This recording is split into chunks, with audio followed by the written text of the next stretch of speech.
cult teaching nga ba, bulaan, or false teacher nga ba ang mga ngaral na ito? Pakinggan natin. Sinugo si Jesus para ituwid ang liko, itama ang mali, liwanagan ang madilim. Merong object, may subject ang mga katuroan ni Jesus. Usually, it is a reaction to a false teaching that was prevalent and ruling over the lives of the people. Kaya pag sinabi niyang, I am the light, may the pa, the light. Ibig sabihin, meron diyang hindi light. Akala niyo lang light siya. Amos 5:18. Okay, tinuturo niya doon ng Panginoong Hesus, kaya siya nagkatawang tao kasi nga nadidiliman ng tao pagdating po sa pagkakaroon ng relasyon sa Panginoon. Ito naman yun, Jesus is the light. Habag-habag kayo na naghihintay sa pagdating ng araw ni Yahweh. About po yan sa pagdating ni Yahweh. Kasi kung papanoorin niyo yung buong video po niya at saka yung pagtuturo niya na ngayon, Yahweh is darkness, Jesus is light. Magkaiba, hindi galing si Jesus kay Yahweh. Pakinggan pa natin. At ang araw ni Yahweh, don't mistake it for araw ni Jesus. Magkaiba yun. Kahabag-habag kayo na naghihintay sa pagdating ng araw ni Yahweh. Yun ang magiging araw ng kadiliman, hindi ng kaliwanagan. So as you can see here, kitang-kita agad yung contrast. Jesus comes as light, and Amos tells us that ang araw ni Yahweh is a darkness, kadiliman, hindi kaliwanagan. Zephaniah 1:14-15, malapit na ang araw ni Yahweh. Ito po yung papakinggan nating mabuti. Napaka-influence po ng taong yan. Ano mang sabihin po niya ay pwedeng paniwalaan ng mga tao, especially sa mga Christians, sa mga born again. Kaya sobrang controversial po niyan. Kaya marami pong nag-react sa mga preaching po ni Pastor Ed Lapis. Marami nang hindi naniniwala sa mga sinasabi niya kasi cult teaching, false prophet, false teacher. Dahil sinasabi niya dito, si Yahweh ay darkness, si Jesus is light. Kaya magkaiba, hindi galing si Jesus kay Yahweh or sa God the Father. Ngayon, hindi natin tinutulig sa yung tao po na yan. Kasi tulad ko, ina-admire ko yung tao po na yan. Nung ako'y bata pa, naririnig ko na kahit yung mga naunang mananampalataya sa akin. Pero tingnan natin yung turo. Kaya mag-ingat po tayo sa mga nagre-react, mga Christian influencer. Ano mang sabihin nyo, pwedeng maka-influence sa iba. Pwedeng magkaroon ng galit para sa taong iyan. Kasi maapektuhan ng lahat at yun ang gusto ng kaaway. Pero timbangin natin at i-analyze natin mabuti, wag tayong padalos-dalos sa pananalita. Dahil isa sa mga disipulo o mga naturuan ni Pastor Ed Lapis, yung kumalat po na turo, pangangaral na Yahweh is Satan. So galing rin po sa kanya. Maaaring itlog ang kinain. Kaya alam nyo, totoo yung joke. Maaaring totoo yung joke na dami-daming kakainin kasi ba't yung mansanas pa, pwede naman yung tas ayaw, nagalit si Yahweh kasi dapat siya yung hindi, joke lang. Pareho ng kanilang tinuturo, iba lang ng way ng pananalita ni Pastor Ed Lapis. Ngayon yung pinapaliwanag ni Pastor Ed Lapis ay about po kay El Elyon na doon galing si Jesus Christ at si Yahweh ay hindi galing si Jesus Christ. Magkaiba daw po yon. Merong polytheism. Yung polytheism, yan yung naniniwala sa maraming Diyos. Bakit po may ganon? Kasi sa mga inaaral na libro, inaaral po na mga kaugalian ng mga Israel sa unang panahon. At may mga libro po siyang binabasa. Tingnan natin kung ano yung naka-influence kay Pastor Ed Lapis bago niya masabi o ituro yung mga bagay po na yan. Dahil sa mga libro po na yan. About sa history ng Israel. Ano yung itsura ng Israel that time? At ano yung pinaniniwalaan ng mga tao that time? Kasi ang Israel, kaya nga po, naniniwala sila sa merong isang Diyos.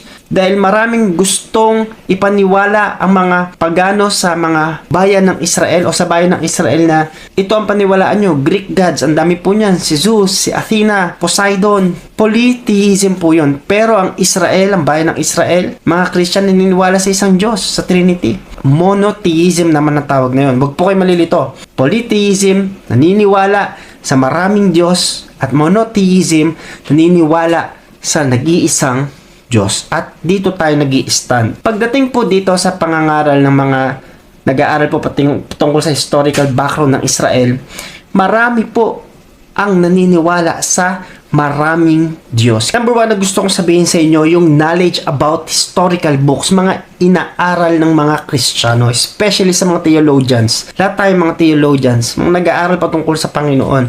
At ang Bible, pinupunta tayo na ito ang katangian ng Diyos, ito ang nag-iisang Diyos. Pero yung mga historical book, iba po.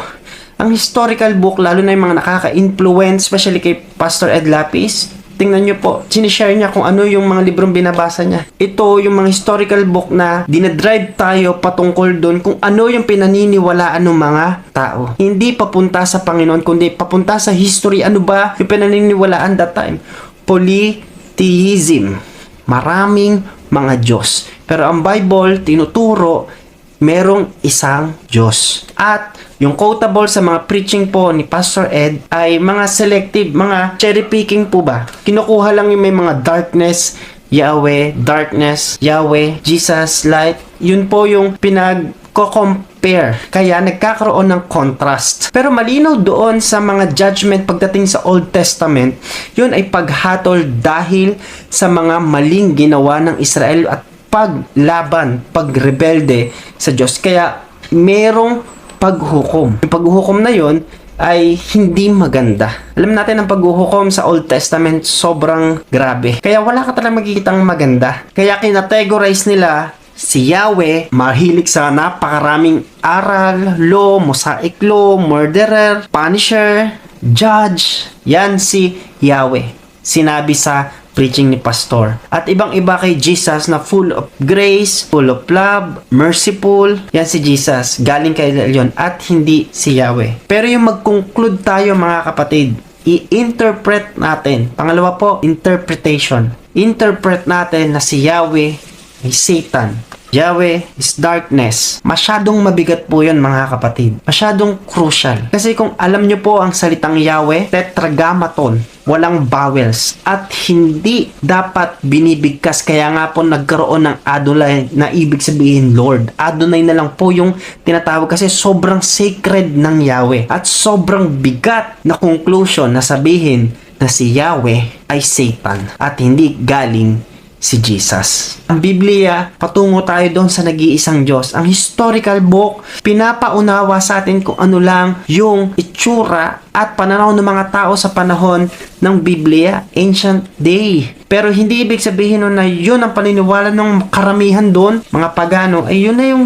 susundin natin. Talagang mamamali tayo doon. Kung mag-i-stand po tayo, mag-stand tayo sa Biblia. Kasi dito tayo tinuturo pagdating sa nag-iisang Diyos. Kasi kung sabihin natin si Yahweh ay hindi si El Elyon, masyadong mabigat po yun na i-conclude at ituro sa lahat, lalo na hindi mo pa napag-aaralang mabuti. Ito ang danger, sabi na Ecclesiastes, sa matinding pag-aaral. Ilalayo ka nito sa Panginoon. Biro nyo po, Yahweh, sacred name of God. I-conclude mo na Satan. Sobrang tindi. Sino ba si Satan? Devil po yun Yun ang kaaway ng Diyos. Tapos tawagin mo yung kinikilalang Diyos na Yahweh. Saan ba lumitaw yung salitang Yahweh? Kay Moises, Abraham, kay Isaiah. Yahweh po yun Sabi nga ng John chapter 12, verse 41, Isaiah saw Yahweh.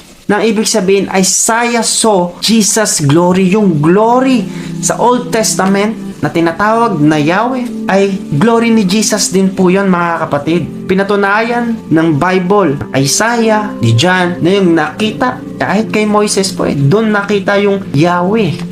Glory ni Jesus. At ang hindi naniniwala kay Jesus is Antichrist. Kasi kung ang conclusion ng mga mangangaral na ito ay si Yahweh, si Satan, at yung Yahweh tinutukoy nila doon sa burning bush, kung paano nakipag-usap si Abraham sa Old Testament bago gunawin yung Sodom at Gomorrah, at yung nakitang trono ni Isaiah, glory po rin ni Jesus yun Kaya mahirap at mabigat na konklusyon na tawaging ang Yahweh ay Satan. Sacred name po yan ng Panginoon. Pangatlo po, stand in faith. Stand to the Bible. Maniwala pa rin tayo sa sinasabi ng Biblia. Hindi pwedeng cherry picking ang ginagawa po natin na pagkuha sa mga salita lang na darkness tapos kukumpara natin kay Yahweh. Alam nila yan kung paano kunin yung pag-i-interpret, paano kunin yung buong konteksto. Matatalino po yung mga yan. Pero mag-stand tayo sa huling panahon habang tayo nandito sa Biblia. Kasi ito yung sinabi ng Bible Ito yung sinabi ng mga apostol Mag-stand tayo sa paniniwala sa Panginoong Kristo na si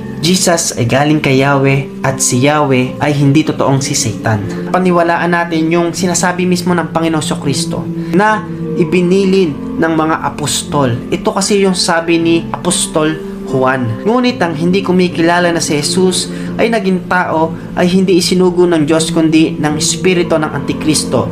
Narinig nyo na darating na ang Antikristo at naririto na nga sa mundo. Again, di ko po tinutulig sa yung mga na-drop down na name, kahit mga religion po. Mag-i-stick po tayo sa Word of God, kung ano ang sinasabi ng Word of God, mga kapatid. So yun lang, lagi kayong nalangin, magpabalot sa banal na espiritu, lalo na sa may alam na sa Biblia, at sa mga nag-aaral pa patungkol sa Biblia, sa mga background ng Israel, sa mga darating na panahon at huling kapanahunan, bago ang wakas, bago ang pagdating ng Panginoon Kristo. Magpabalot tayo sa banal na espiritu. Salamat kung nakarating ka sa huling part ng video ito. Comment ka kung may tanong ka. Kung agree ka, mag-follow ka.